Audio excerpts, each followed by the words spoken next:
Hey guys, armed with my passport, I'm going to pick up, hopefully today, one more year of Ukrainian residency, which will allow me to come and go into Ukraine as I please over the next year, live in Ukraine, work in Ukraine, allow me to continue covering life here.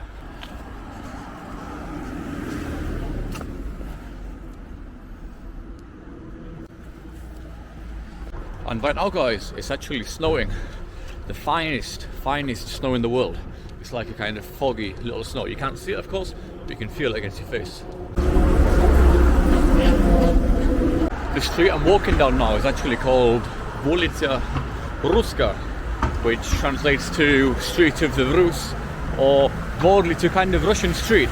But there's a very important and vital distinction in Ukrainian and in Russian between Российска, which is actually anything from the Russian Federation, and Ruska, Ruski, which is from the people of the Rus. The Rus actually originated out of Kiev, so Kiev Rus. So it's a very important distinction. Don't think that just because you sometimes see in Ukraine Ruski, Ruska, that it means it's some show of support towards the Russian Federation, and it's something not many people know, that actually the whole Rus culture started in Kiev. And the word Rus, I believe, is actually a Scandinavian word. So the Scandinavians came down to what is now Ukraine a long time ago, and they called it the Rus, and this word took off. The Empire of Kiev Rus. So I'd say Ukrainians are in no way ashamed of the word Rus. Ruski just means the Rus. So yeah, big distinction between Российский and Ruski.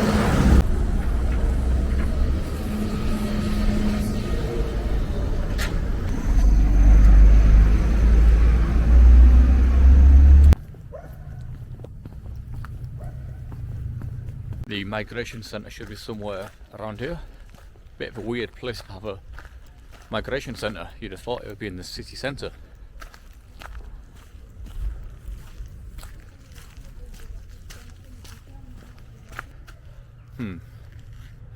I might be lost. Okay, I've just about arrived after getting a bit lost. And it's also a police station, so I'm not going to film too close.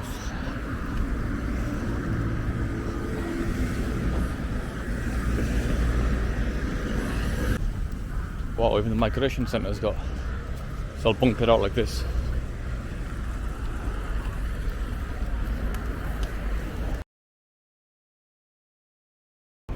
So guys, they let me stay.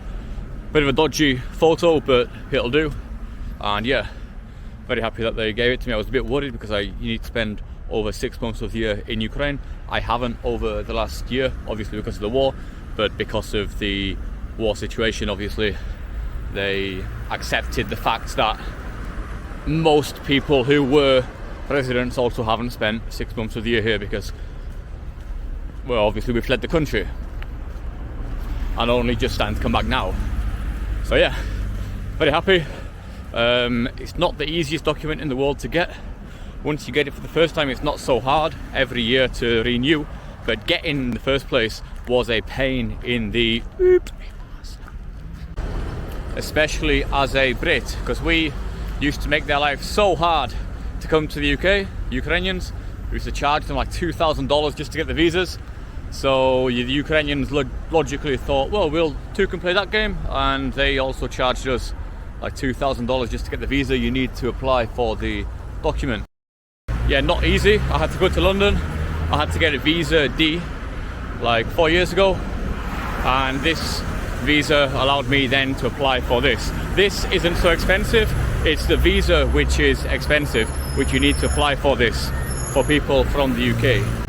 Also, generally the whole logistics and the bureaucracy, hate that word, of getting Ukrainian residency and citizenship is not easy, and I would under no circumstances recommend at the moment getting Ukrainian citizenship, as this would mean you would be war eligible and more likely than not unable to leave the country.